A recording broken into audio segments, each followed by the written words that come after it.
There were some people predicting that New Orleans was done and we would never recover. So that resiliency, I think, is what you have to sell. And the facts about what happens after a disaster, things tend to change. I like to use this analogy, and it's real simple, but if your house burned down and you wanted to move back into that home, it has sentimental value to you, are you going to allow your neighbors to rebuild that house, or are you going to wait for someone else to come in from the outside to rebuild it? Or are you going to do it yourself? I mean, everyone here could be somewhere else in the country right now, but we've all decided to be here for a reason. So I think when your house burns down, you have to be the one to put it back together, if it means anything to you.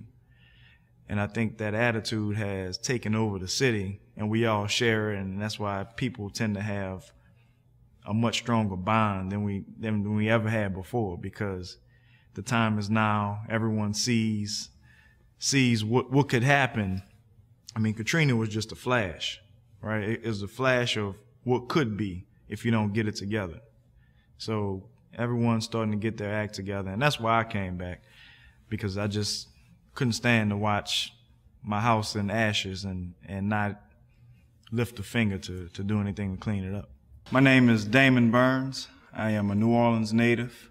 I currently work for Morgan Keegan & Company as a vice president, and Morgan Keegan is a full-service investment firm. You want to invest in a good city, and good cities have good leaders, they have good people, and usually those are the cities that gain the most attention. I feel like downtown New Orleans is vastly improved since Katrina happened.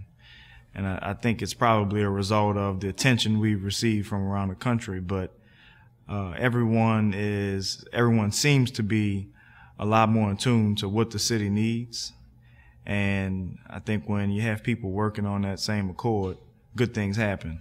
Well, I think pre-Katrina, everyone knew the problems, but I think we were sort of getting depressed by those problems, and it was analysis paralysis, I guess you could call it.